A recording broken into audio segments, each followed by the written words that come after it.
Merci d'être avec nous sur TV5 Monde. C'est le moment de votre grand angle.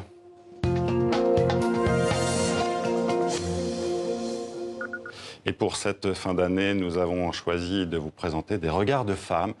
Comment nos invités ont-elles vécu 2018? Qu'est-ce qui les a marquées dans l'actualité? Qu'attendent-elles de l'année à venir? Nous avons le plaisir de recevoir aujourd'hui une maestra, Zaya Ziwani. Merci à vous d'être avec nous. Merci. Vous êtes chef, j'insiste, deux FE d'orchestre. Vous avez lancé l'Orchestre Symphonique Divertimento il y a tout juste 20 ans. C'est un anniversaire cette année. Orchestre que vous dirigez. Vous êtes une des très rares femmes chefs d'orchestre en France et ailleurs dans le monde, j'imagine. Comment vous l'expliquez ? Oui, l'univers de l'orchestre symphonique est un univers qui, par tradition, par son histoire, est très masculin. Donc, pendant très longtemps, on ne retrouvait que des hommes dans les orchestres symphoniques. Donc maintenant, de plus en plus, il faut que les femmes puissent aussi investir cet univers. Donc on ne voit pas encore... Il y a des précurseuses, Nadia Boulanger, oui, je crois notamment. Tout à fait, qui était une des premières grandes figures de la direction d'orchestre féminine. Et donc voilà, pour ma part, c'est vrai que c'est un univers qui m'a passionnée. J'ai voulu, à très tôt devenir chef d'orchestre. Et c'est vrai que c'était pas forcément quelque chose d'évident parce que je voyais qu'il n'y avait pas de femmes dans ce milieu-là. Et malgré tout, j'ai voulu m'y consacrer et faire évoluer de l'intérieur justement ce milieu-là. J'ai lu sur Twitter que vous avez écrit, quand j'ai dit que je voulais être chef d'orchestre, on m'a tout de suite dit que c'était un métier réservé aux hommes. Il fallait se battre, c'était déjà un combat. Oui, c'était déjà un combat. À l'époque, c'est vrai que je voyais pas forcément de femmes diriger les grands orchestres nationaux en France, à la tête de ces grands orchestres en tant que directeur musical. 20 ans après, là, il n'y en a toujours pas. Il n'y en a pas eu entre-temps. Donc c'est vrai que ce sont des places qui sont encore difficiles à pouvoir obtenir. Malgré tout, je me suis dit qu'à ma mesure, à ma façon, je pouvais aussi incarner aussi un nouveau regard, apporter des nouvelles idées, des nouvelles approches. Donc c'est pour ça que j'ai créé l'Orchestre Divertimento, pour me donner ces opportunités justement de m'exprimer à la fois en tant que chef d'orchestre, mais aussi sur tous les sujets que j'avais envie d'investir, à la fois pour investir des territoires où la culture n'est pas forcément assez présente, travailler sur la transmission pédagogique et développer aussi la dimension de rencontre entre les cultures en musique. Ça fait partie de vos engagements, on va bien sûr y revenir. Est-ce que le mouvement MeToo, pour revenir encore une fois à cette place des femmes dans le milieu de la musique classique, est-ce que le mouvement MeToo a eu de l'impact dans votre milieu professionnel? Est-ce qu'on en a parlé? Est-ce que les femmes dans votre milieu professionnel se sont dit oui, on veut avoir plus de place, plus de présence?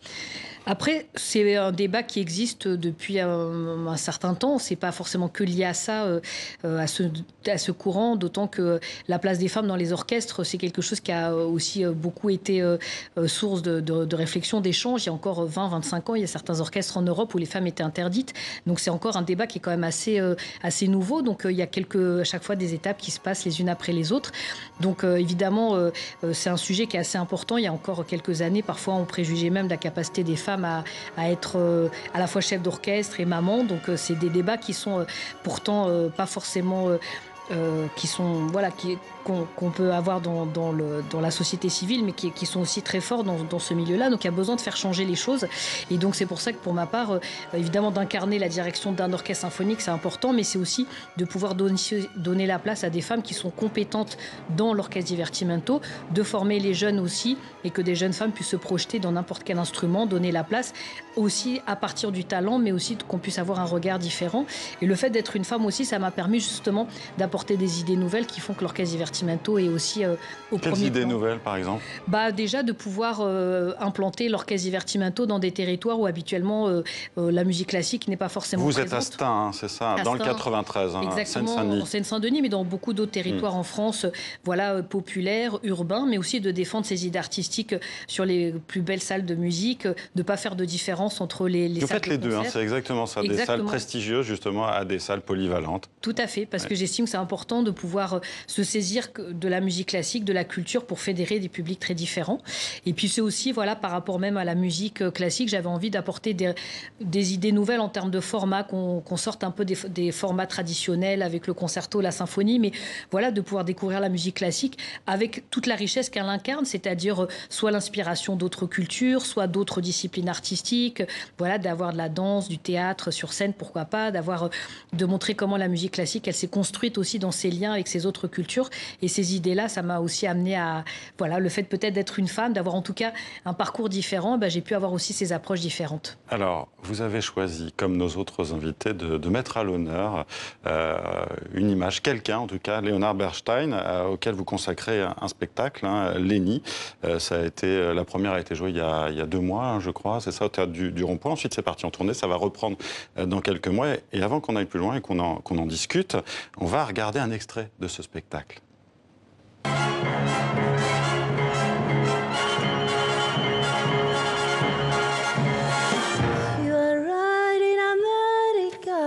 Vous êtes qui? Je suis le compositeur de la chanson que tu viens de fredonner, mais tu peux m'appeler Lénie.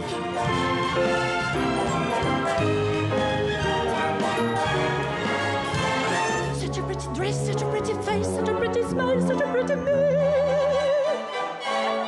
I feel pretty, oh so pretty. Je serai chef. Voilà ce que je serai.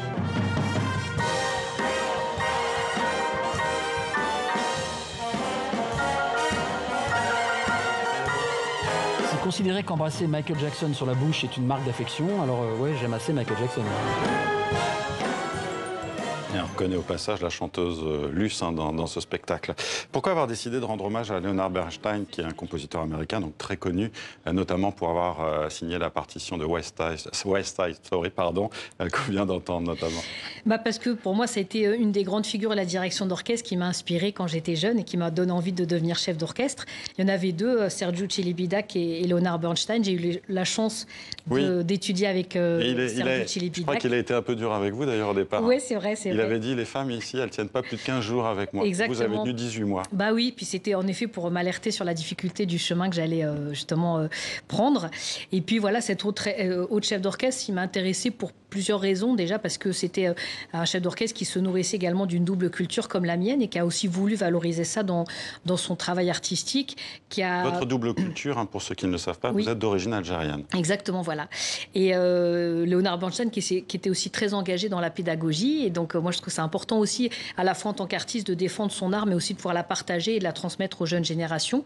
Et puis voilà, dans son écriture aussi, c'est un compositeur qui s'est également inspiré des musiques populaires, du jazz, des musiques populaires américaines. Et je trouve que c'est important aussi de montrer que la culture d'un pays, elle se construit à la fois sur le patrimoine qui est transmis, mais aussi avec la rencontre avec d'autres cultures. C'est un travail que j'ai beaucoup fait, moi aussi, en France. Notamment au musée de l'immigration, c'est ça, vous avez été appelé, c'est vrai. C'est vrai, tout à fait. Et puis voilà, au travers des programmations, de montrer comment la musique française, la musique européenne, elle s'est aussi construite en s'inspirant des cultures d'Afrique, d'Asie, européenne. Et donc voilà, c'est ces rencontres que j'aime bien montrer. Et je trouve que Leonard Bernstein, dans son œuvre, l'incarne aussi. Donc je trouvais intéressant de le montrer dans ce spectacle. Alors vous avez dit que la musique classique peut apporter beaucoup aux territoires moins favorisés, et réciproquement, mais il reste du chemin à faire. Qu'est-ce que la musique classique peut apporter à ces quartiers? Ça apporte déjà un autre univers. Et donc, je trouve que c'est important pour les jeunes aussi des quartiers populaires. Et décloisonner, en fait, c'est ça? Exactement, et de pouvoir découvrir un nouvel univers. Quand vous êtes à un concert d'orchestre symphonique, ça n'a rien à envier parfois en termes d'énergie aux concerts de rock et autres. Donc je trouve que c'est important de les amener à découvrir d'autres univers, de les rendre plus curieux. Et cette curiosité, les émotions que ça procure, je trouve que tout le monde doit pouvoir aussi pouvoir la vivre et partager ça. Et puis aussi, c'est un lieu, je trouve, les concerts de musique classique, qui peut aussi fédérer beaucoup de mixité sociale et culturelle. Un lieu d'échange. Un lieu d'échange, de rencontre, faire les choses ensemble, vivre les choses ensemble. Et dans un moment où notre société, elle se questionne beaucoup, savoir comment notre culture, elle s'est construite, est-ce qu'on doit accueillir ou pas des migrants, est-ce qu'on doit se rencontrer, est-ce qu'on doit rassembler, ou parfois par rapport au mouvement des Gilets jaunes, où parfois on oppose aussi les classes sociales. Je trouve que de montrer que grâce à la culture et en faisant un travail très fort, en étant présent sur des territoires populaires où il y a justement beaucoup de mixité sociale et culturelle, c'est comme ça qu'on peut retrouver des temps où on se rassemble, où on partage des choses ensemble. Et je trouve qu'on le fait pas assez. Et la musique classique, c'est un univers qui est aussi très exigeant, dans le bon sens du terme, et que notre jeunesse, elle a besoin qu'on soit exigeant aussi avec elle. Est-ce que la musique classique, elle n'a pas un problème d'image élitiste aussi?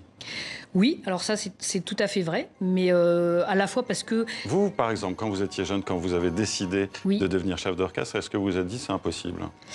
Au début, je me suis dit que c'était impossible parce que c'est ce qu'on me renvoyait. Et en fait, au final, en étant persévérante et en tenant bon aussi à des valeurs qui me tenaient très fortement à cœur, justement de me dire, l'exigence de la musique classique, je vais aller la défendre dans un quartier populaire. Et d'être exigeant, c'est pas forcément d'être élitiste. Après, il faut aussi œuvrer beaucoup de pédagogie, d'engagement parce que voilà, les politiques publiques, parfois les institutions, parfois même le public est un peu aussi ancré dans certaines habitudes, certaines idées, certains positionnements. Il faut arriver à faire évoluer tout ça. Donc c'est pas forcément évident, mais je suis très rassurée sur certains choix que j'ai pu faire par rapport à ça. Et très engagée. Hein. Vous avez choisi aussi pour 2018 une initiative, celle d'une rentrée en musique instaurée cette année par le ministère de la Culture. Pour quelle raison? C'est aussi pour tout ça? Oui, parce que l'école, pour moi, c'est une des façons de pouvoir apporter justement la culture auprès des plus jeunes. Et que j'ai eu la chance, moi, de découvrir la musique classique, de découvrir la culture dans le sens large du terme, parce que j'avais des parents très mélomanes, voilà, très impliqués dans mon instruction. Une sœur musicienne, jumelle. Voilà, tout à fait. Un frère qui a fait de la musique aussi avec moi. Et donc cette chance-là que j'ai pu avoir d'avoir des parents qui étaient très engagés dans ma découverte de la culture. Je trouve que c'est important que pour d'autres enfants pour lesquels c'est pas forcément possible, qu'il y ait d'autres lieux pour ça. Et l'école, c'est vraiment le lieu qui doit pouvoir permettre ça. Également, peut-être d'autres lieux comme aussi des artistes qui s'impliquent. Et c'est Vous pour avez ça aussi créé l'Académie Divertimento. Exactement, qui était aussi un des sujets parce que le fait de découvrir la musique, c'est bien. Il faut aussi pouvoir la pratiquer et qu'on ait plus d'enfants qui puissent pratiquer la musique. Donc pour moi, c'est important, voilà, de souligner ça parce que on doit s'engager beaucoup plus sur ces sujets. Dernière question, on arrive au bout de cet entretien. Comment s'annonce pour vous l'année 2019? Comment vous la voyez? Quels espoirs vous avez? Écoutez, j'espère qu'en effet, on arrivera à avoir un peu plus de sérénité, en effet, par rapport au contexte social que l'on vit. Je pense qu'il est assez révélateur peut-être de beaucoup d'inégalités qui s'expriment dans beaucoup de territoires, mais pas que sur le plan économique, mais également social, d'éducation aussi, de santé. Et que voilà, toutes ces inégalités, il faut que maintenant, elles puissent aussi s'estomper. À ma mesure, avec les musiciens de l'Orchestre Divertimento, on essaye, nous, de nous engager justement sur ces territoires-là pour qu'il y ait moins, pour un peu gommer ces inégalités, mais il faut aussi que maintenant les décideurs, les politiques, l'État puissent prendre plus conscience de ça et travailler vraiment de façon très concrète pour investir plus ces territoires sur pas mal de sujets. Et la culture en fait vraiment partie. Donc moi, je mise beaucoup pour que cette prise de conscience puisse avoir encore plus lieu et qu'on ait des vrais résultats de terrain, parce que c'est encore très difficile de nos jours de trouver les mêmes moyens que dans les banlieues que l'on donne parfois à certaines grandes villes ou certains grands établissements parisiens. Et il y a encore trop de différences. Donc il faut que ces disparités, elles disparaissent. Donc voilà, j'ai beaucoup d'espoir pour qu'on avance et qu'il y ait moins d'inégalités dans nos territoires. On vous sent très engagé. Merci Zaya Ziwani d'avoir été avec nous sur TV5 Monde dans cette fin d'année.